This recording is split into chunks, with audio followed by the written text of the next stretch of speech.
Welcome to Bridgebuzz monthly newsletter. A note from Cheryl Dijja, founder and CEO. Dear everyone, this is a moment of consequence, one that asks more of leaders than ever before. The risks are real, political, cultural, legal, reputational, but so are the opportunities. Inclusion, when built as a business practice, is one of the most powerful levers we have to address those risks head on, unlock growth markets, and build the long-term resilience that future-proof our companies. At its heart, this work is about connecting workplace culture with marketplace impact. We've heard the call for new language, stronger alignment to business outcomes, and for elevating inclusion with the same rigor as other business practices. That's why we're excited to share the Bridge system for inclusive growth. It is our strategy to help you move the work from the message to system, from abstract to practice, and from intention to measurable impact. Our goal is to equip you with everything you need to lead the inclusive growth charge inside your company. The system is anchored in 4 priorities. First, meeting the moment and leading with clarity. Through Project Forward, our weekly leadership briefing, we deliver real-time guidance on executive orders, proxy trends, legal risk, and public sentiment, helping leaders navigate complexity with confidence. Second, building inclusive culture and market impact. With IMAX, the Inclusive Market Advantage Index, companies gain the structure, measurement, and roadmap needed to embed inclusion as a business capability that drives performance and reduces risk. Third, embedding capability across the business is in development right now. The Bridge Edge Academy will provide certified educational experiences, developed with leading academics to equip DEI and business leaders to deliver measurable outcomes through inclusion. Fourth is community and collective power. Oh, collective power, eh? Oh, I want to be such a great ally. Through Bridge 26, monthly community calls, and cross-functional working groups, we align a connected network of marketing, business, and DEI leaders around shared action and accountability. Now is the time to lead with courage, clarity, and conviction. We're not just holding ground, we're building systems that will move us beyond the line. Beyond the line with courage, Cheryl Dijja. There was this thing at the bottom that I hadn't seen before either. IMAX, the Inclusion Market Advantage Index, turning inclusion into growth. So I guess they're actually starting to market their little sell thing here. IMAX, the Inclusive Market Advantage Index, is a framework that helps organizations translate inclusion into measurable marketplace advantage and outcomes. Grounded in 150 plus evidence-based business practices, IMAX offers a comprehensive inclusion maturity assessment and capability building process that bridges workplace culture and marketplace impact. That is the most exhausting paragraph that I have read today. It's just like so many fucking buzzwords, bro. IMAX delivers 6 domains, 1 system designed for growth, build for resilience. IMAX evaluates your inclusion maturity across 6 critical areas of business, offering clear diagnostics, strategic insight, and an actionable path from intention to impact. Each practice is scored, benchmarked, and aligned to a structured maturity model, providing visibility and direction as your business evolves. IMAX shows you where you lead and where you have gaps. High maturity across these domains drives inclusive growth, strengthens brand trust, and reduces enterprise risk in a fragmented, high-stakes market. And it is a future-proof imperative. As expectations shift across consumers, investors, and regulators, IMAX provides leaders with a data-informed, actionable roadmap to unlock growth, reduce risk, and lead with integrity. Whether you're just beginning to explore inclusive growth or ready to embed it deeply into your strategy and operations, IMAX meets you where you are and moves you forward. What the fuck are they saying? They're saying exactly what they've always been saying, but they have to use like crazy language to not call it anything related to DEI. It's literally just DEI wearing another coat so they can get around lawsuits. Yeah, Marxism good. It's a bunch of commie gobbledygook. Project Forward top 10. In a fast-shifting legal and political environment, these are the 10 most urgent actions leaders should prioritize to protect inclusion commitments, mitigate risk, and reinforce trust. Number 1, use court rulings as triggers. Treat injunctions and SCOTUS decisions as strategy cues, not just legal outcomes. 2. Reinforce LGBTQ plus inclusion. With state rollbacks and federal pressure rising, reaffirm support through ERGs, benefits, and public commitments, while ensuring policies are aligned and defensible. Number 3, unify DEI legal and communications. Build one clear narrative linking inclusion to performance and risk management. Number 4, elevate DEI to governance. Boards and investors expect inclusion as risk mitigation and growth strategy. Plan for compliance without OFCCP. Sorry, that was number 5. I forgot the number. With the federal contractor watchdog defunded, companies must self-audit DEI and hiring practices to manage risk and reassure stakeholders. Number 6, scrub talent program language. Remove terms like preference or quota that invite legal challenge. And not change those things. Do not change the fact that you're giving preferences to certain groups of people. Do not change your quotas.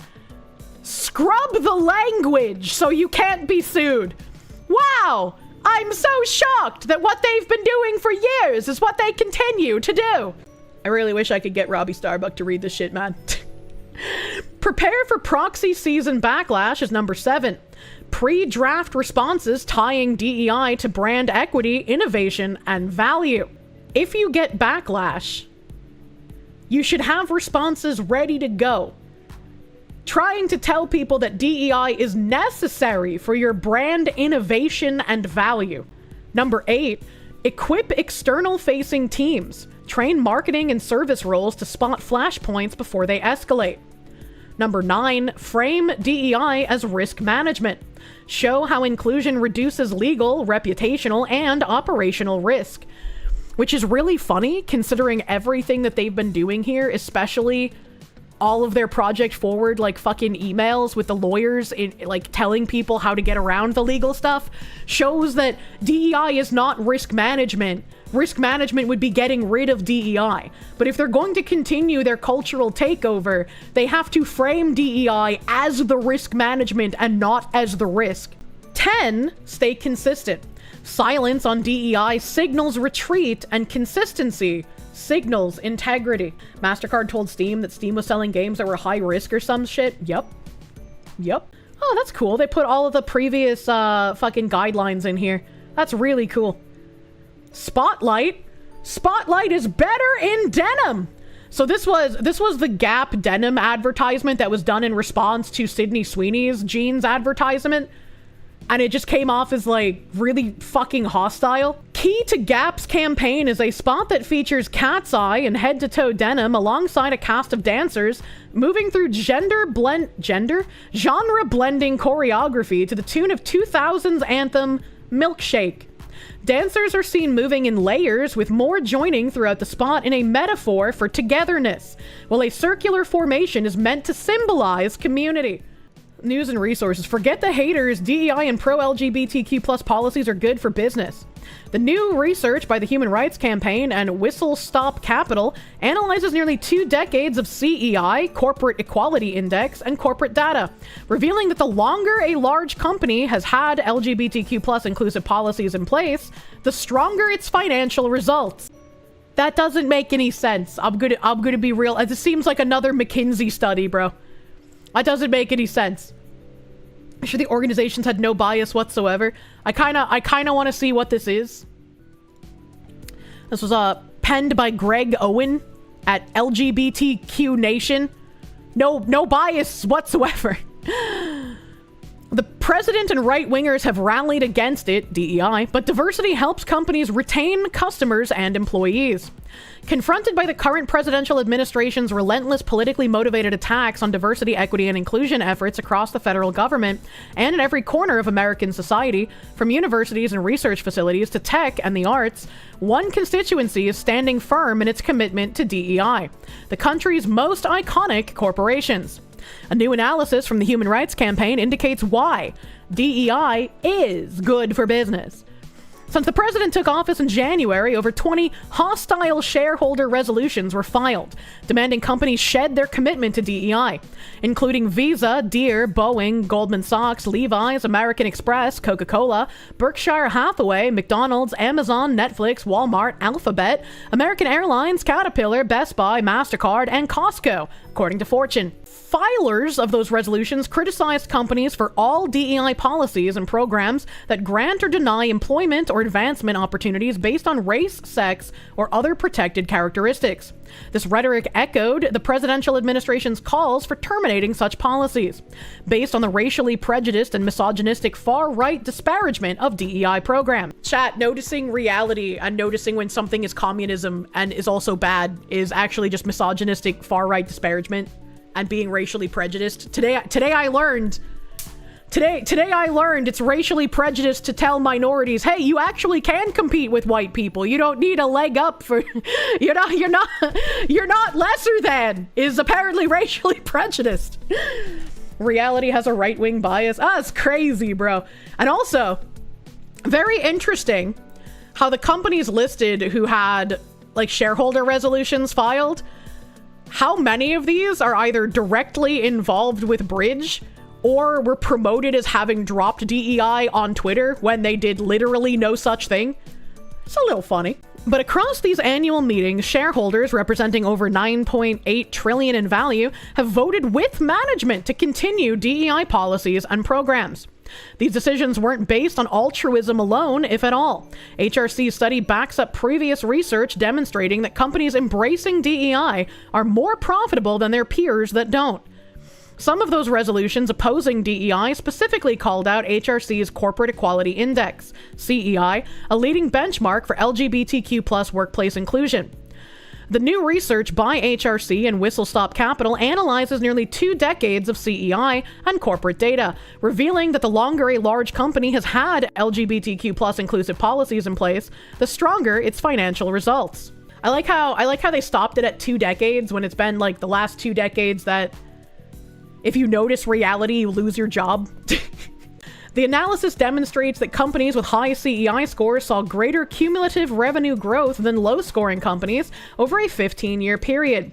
Over a 10-year period, top-scoring companies reported average net income more than 8 times higher than their lowest-scoring peers. Even without looking at the study, I know that this is biased because a lot of companies were dragged by Bridge for instituting performative DEI policies around 2020 and the death of Saint Fentanyl.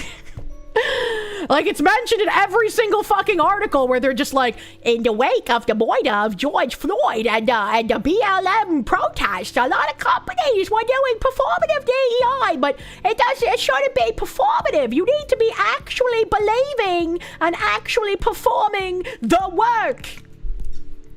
So yeah, they probably saw a massive fucking bump in revenue when they did that shit around 2020. Additionally, higher CEI scores were linked to greater gross profit and more stable share price performance, suggesting more consistent long-term investor confidence.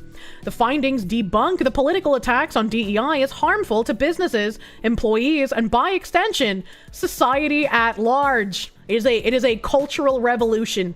You've been fighting a culture war before you were born, and a lot of people still want to reject the fact that it's happening. The data supports a thesis that we consider intuitive.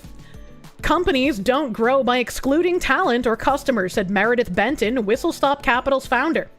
Those companies with long-term high CEI scores are seeing the benefits of a virtuous cycle.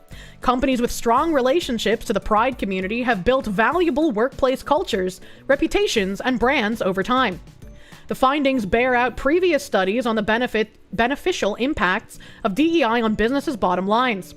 Approximately 97% of LGBTQ+ employees who rated their organization highly on measures of inclusion expected to remain with their employer for the next year, according to a 2023 survey from Out Leadership addressed in the Harvard Business Review. Conversely, just 38% of workers who rated their organization at the low end of the spectrum for LGBTQ+ inclusion anticipated remaining at their company over the same period.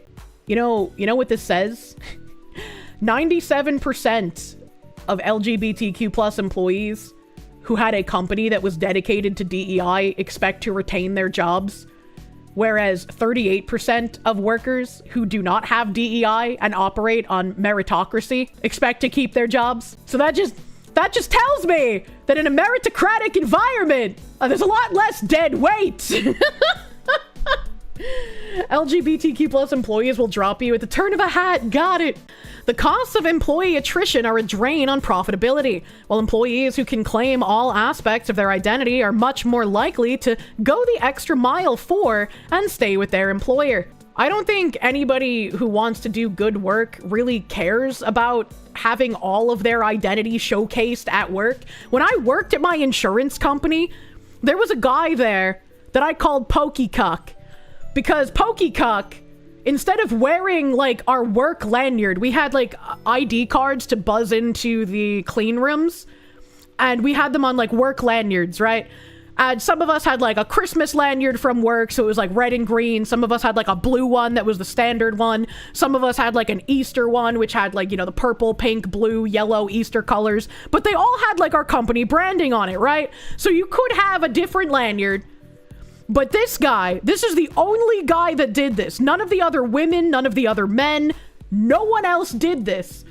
He brought in a Pokemon lanyard to attach to his ID card. And so I was like, damn, that's a little weird to do, bro.